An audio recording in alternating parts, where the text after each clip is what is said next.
My name is Claire Donovan, and I used to believe grief was the worst pain a family could experience. I was wrong. The worst pain is discovering that the person standing beside you at your mother's funeral is already calculating what your mother's death is worth. My younger sister Sophie sued me for our mother's estate less than 2 weeks after the funeral, but the part that still keeps me awake at night isn't the lawsuit. It's realizing she had probably been planning it long before our mother died. Before I tell you how my own sister tried to destroy me over inheritance money, let me know where you're watching from and make sure to subscribe. Because sometimes betrayal hurts more when it shares your last name. My mother Evelyn was diagnosed with Parkinson's disease 12 years before she died. At first, the symptoms were mild: shaky hands, forgetfulness, small things. But as the years passed, the disease slowly stole pieces of her balance, her speech, her independence, and eventually almost every aspect of daily life. During those 12 years, I became her caregiver. I drove her to appointments, cooked her meals, managed medications, helped her shower, sat beside her hospital bed through countless nights.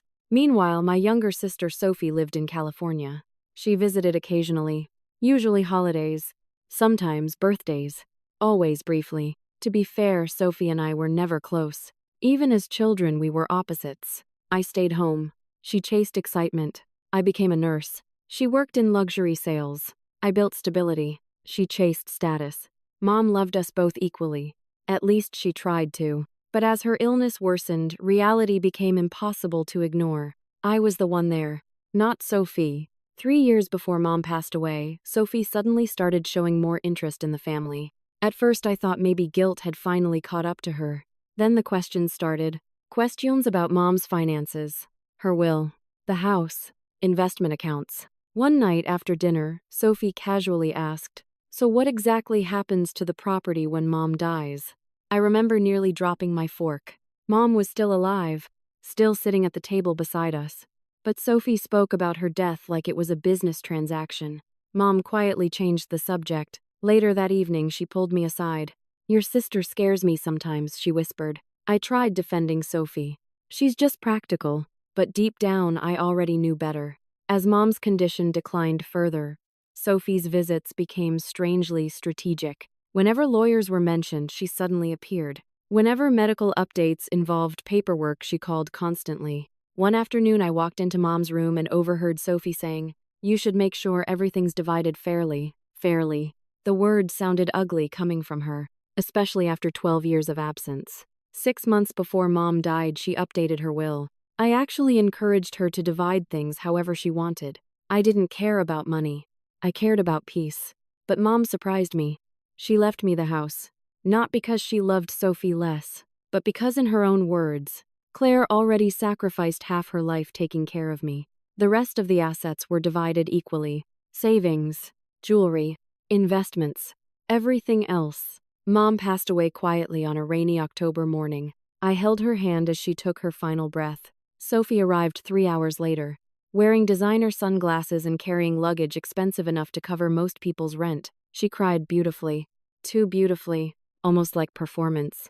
The funeral itself was exhausting. Everyone praised me for caring for Mom. People hugged me, thanked me, told me Mom was lucky to have me. I noticed Sophie becoming colder with every compliment. Then came the moment that changed everything. After the burial, we returned to Mom's house. The funeral flowers still covered the dining room. People were barely gone when Sophie sat down at the kitchen table and said, "So when are we listing the property?" I stared at her. "What?" "The house," she replied impatiently. "We should sell before the market cools." I felt physically sick. Mom left me the house. Sophie laughed. "No judge will allow that ridiculous will to stand." There it was. Not grief. Not sadness. Entitlement. Over the next several days, Sophie became openly hostile. She accused me of manipulating Mom, claimed I isolated her, suggested Mom wasn't mentally competent when she updated the will. Then came the lawsuit, official papers delivered to my front door, my own sister suing me. The accusations were horrifying. Undue influence, financial manipulation, emotional coercion. It felt like she was trying to erase 12 years of sacrifice with legal language. I cried harder after receiving those papers than I did at Mom's funeral. Not because I feared losing the house, because I realized Sophie no longer saw me as her sister, only as an obstacle. My attorney remained calm. She has no real case if your mother was competent. And thankfully, Mom had planned carefully. Medical records, witnesses, attorney documentation. Everything confirmed she fully understood her decisions. Still, the legal battle dragged on for months. And during discovery, we uncovered the real reason Sophie was desperate. Massive debt, credit card debt, luxury spending, tax problems, a failed business investment. She wasn't grieving our mother. She was drowning financially, and she viewed Mom's death as rescue. The final court hearing happened nearly 9 months later. I'll never forget sitting across from Sophie while attorneys argued over our mother's final wishes like they were discussing stock portfolios. Then came the moment everything changed.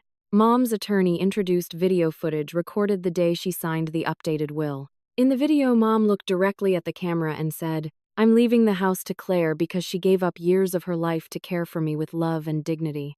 This decision is mine and mine alone." The courtroom went silent. Even Sophie looked shaken. The judge ruled in my favor almost immediately. Case dismissed. But victory didn't feel the way I expected. Because while I kept the house, I lost my sister. We haven't spoken in 3 years. Sometimes people ask if I regret fighting her. I always answer honestly, no. What I regret is realizing money can poison relationships long before anyone notices the symptoms. Today I still live in Mom's house. Her favorite teacups still sit in the kitchen cabinet. Her garden still blooms every spring. And sometimes, when sunlight hits the living room just right, I can almost imagine hearing her voice again. Before she died, Mom once told me, "The people who truly love you never measure your worth in dollars." At the time, I didn't fully understand. Now I do. Have you ever experienced betrayal from someone in your own family? Tell me in the comments below. And if this story touched you, please like and subscribe.